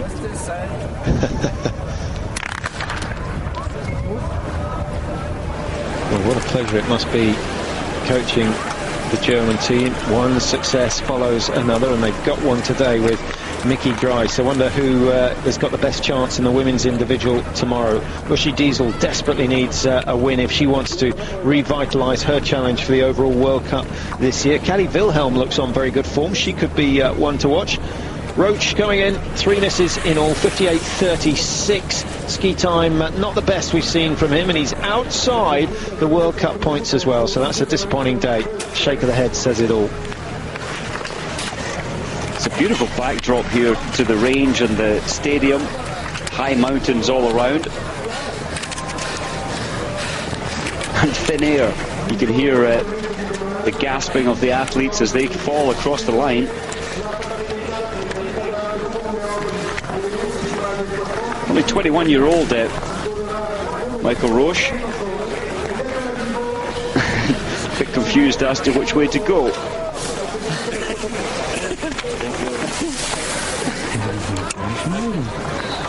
I think that's the result of oxygen deprivation. As you finish, you walk out of the pen there, and the officials, as we saw, they open the bolt. So they make sure that the bolt is back and there's no ammunition underneath to cause any danger. Vadim Sashurin hasn't quite had the season that he wanted, or made the impact that he wanted after serving his 2-year ban. But 19 out of 20, that's more promising, and hopefully he'll wind the season up with some good races. Still long time to go. Slightly extraordinary having the World Championships in March, but that's the way it is this year. Racing obviously this week in Italy, San Siccario. We go to Pacluca next week with sprints, pursuits and mass starts. That's one of the most exciting programmes of the season, as we just cue in on Mark Walker, his final shoot. 4 out of 5. Good stuff, Mark. 3 misses in all.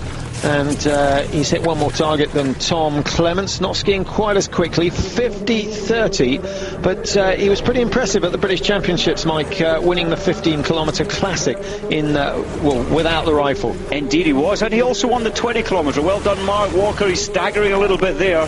Now he really will push so hard in the final 4 kilometres, try to move up 5 positions, maybe 6 positions. This man also raced at the British Championships, took the first leg for the German team in the relay. Did you beat them? We didn't actually, no. Was that biathlon or straight skiing? That was biathlon. They put in a couple of German teams. Yeah. Borschlager. Rico was going to race. And were they recognised in the prize giving? I'm not sure. I had to leave that day after the biathlon relay. And the Karen Gorham Biathlon and Nordic Club actually won the race that day in the British terms. So that's the first time that a civilian club have won a British biathlon title. That is right, yeah. It was a good day, and it was a strange experience after 3 years retired to be jumping on that start line and racing. So the Chelsea of British biathlon. We pulled them in. But good news, no, congratulations to all those guys involved. And let's hope it is an indication that there is a future for biathlon, certainly in Britain, and the club up in Aviemore. Zdeněk Vítek of the Czech Republic, 2-1, a bad start, but he settled down in the closing stages. 3:42 outside. Very, very good points for Vítek when you consider that he has missed 3 targets, and his ski speed, impressive. Indeed, Vítek will be delighted with that. Only 42 seconds off. Only one man with 3 misses has gone faster. That was Halvard Hannevold, who's lying in 13th, who went earlier on. And with the conditions warming up, I do suspect it was just that fraction quicker earlier. Yes, you get that impression. A little bit of dampness coming now into the snow, which causes the suction. Well, Mesetic missing 2. It is 2 out of 5 in the last standing. Well, that's been the story of the day, Mike. If we go back to the 3rd shoot, I think we're going to find that there are over 10 people clear at that stage, but only 3 clear on the finish line at the moment. Here's Tom Clemens sprinting to the line, fatigue in the legs, a lot of races at the British Champs. Top 60, 58th so far. Now, what would that have meant with 4 minutes taken off? 3:52 behind would have seen him into the top 50. It doesn't actually push him up that many places, to be honest, because the standard's so high. 47 with a clear shoot. Well, that would have just put him ahead of Frode. In fact,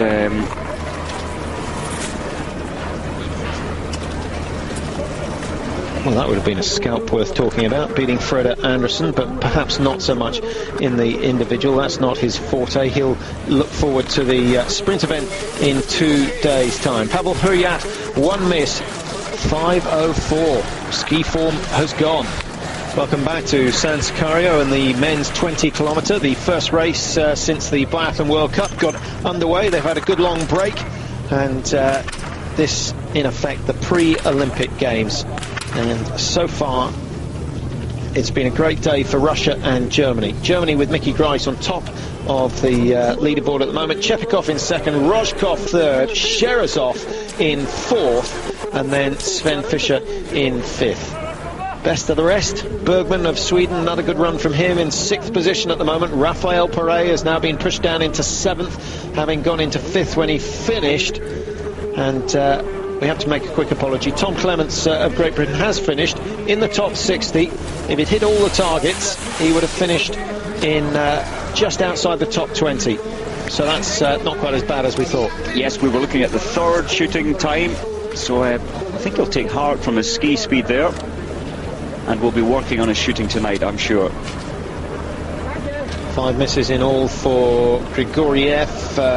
One of the young Russians just being given experience, and really it is all about experience. Don't look at the results too severely at this stage. Give him 5 or 6 runs and then you get a measure of what he's capable of. Belarus have faded a little this year, Mike. They're nearly always competitive when it comes to the team events, but just get the feeling that they're not there.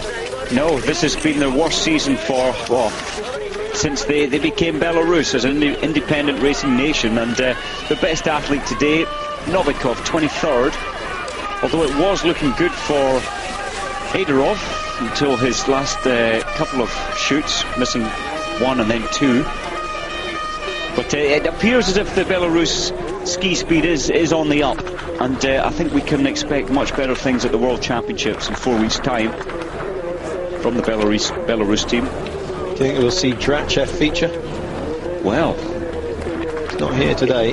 They're resting him up. He did lose all his form. He had nothing left really. He wasn't anywhere near good ski form.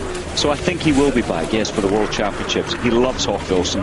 That course suits Drachev more than anybody. So I hope we see him back, the old campaigner. Chinese Zhang, 29th place. He missed 4 targets today, with only 33 seconds ski speed behind Mickey Grice.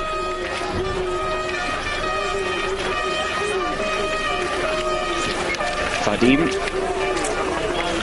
working hard on his final phase of the race.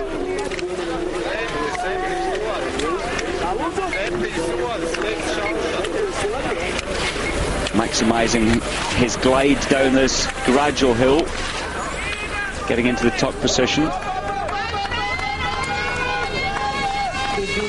Good performance there for the young Pole, Pika. I think he'll be happy with that. An experience for next year, get to know the course. Profile, the feeling entering the range.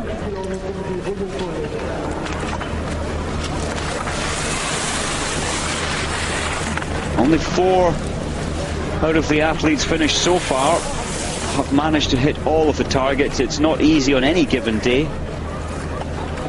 And if there's 4 going clear today, depending on the conditions at the Olympics, you wouldn't normally expect more than 1 or 2 to hit all the targets with the added pressure of the Olympic Games.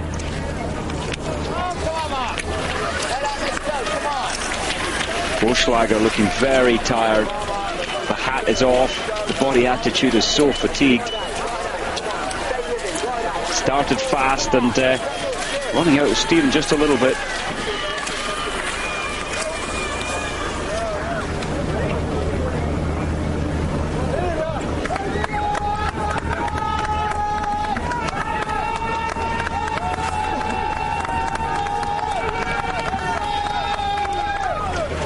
Seven penalties for the Latvian, Zimielis.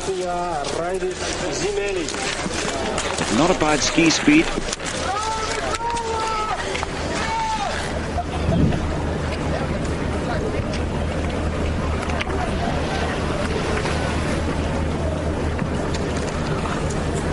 You've chosen an earlier start, a late start number here, Mike. Bearing in mind the slight change in conditions, it's just got a little bit warmer, but the tracks have held together. There's certainly there aren't any powdery stretches on the uphills. I think I would have opted for an earlier start, while the glide and the track was held just that little bit better on the corners. It's become icy as it does on the man-made snow on the corners. New American Olsen on the World Cup scene, just ahead of his teammate Best.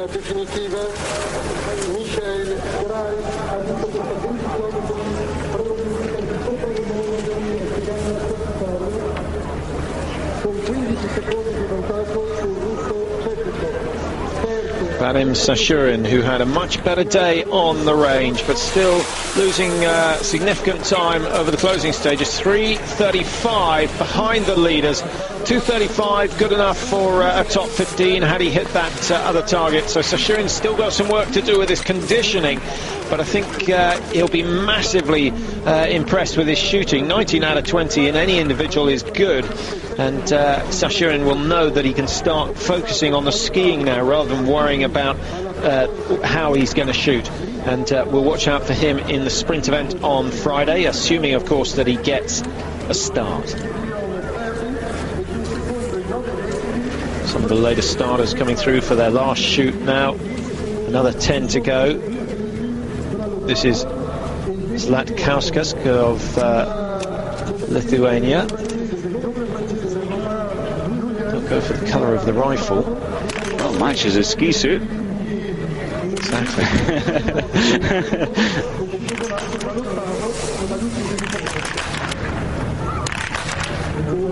Well, he certainly looks to have built a good position there, but 2 penalties on his last 5 standing. See Mark Raymond, the Australian, in 105th after the stand shoot, or his final stand shoot. Mark Raymond skis in July, August and early part of September back home in Australia. I was talking to him. He actually raced down at the group holding, the British Championships. There's Mark Walker, the British 20-kilometre champion, 68th at the moment. So just a couple of places behind Tom Clements. He slips in front of Slettemark of Denmark, who's another part-timer, I could guess you could call him, where he works for 8 months of the year and then hits the tour for 4 months intensive racing. And in fact, that's a good run for Slettemark. He'll be delighted with that, because shooting's been a major problem over the years. And at the moment, in the top half of the field. Well, that's all we got time for from Italy for now. We can confirm, well, it's not official as yet, but there will be no changes to the top 3 positions. Mickey Grice takes his first ever win. The 28-year-old from Ruhpolding, 3 times he's finished in second, but he goes one better today, and that should move him up into the top 10 of the world rankings. Chepikov second in the last race in Antolz in the pursuit. He's gone second again, a great run for the old man. And then Sergei Roshkov puts 2 Russians on the podium, and in fact the Russians second, third and fourth. But the day belonging to Mickey Grice.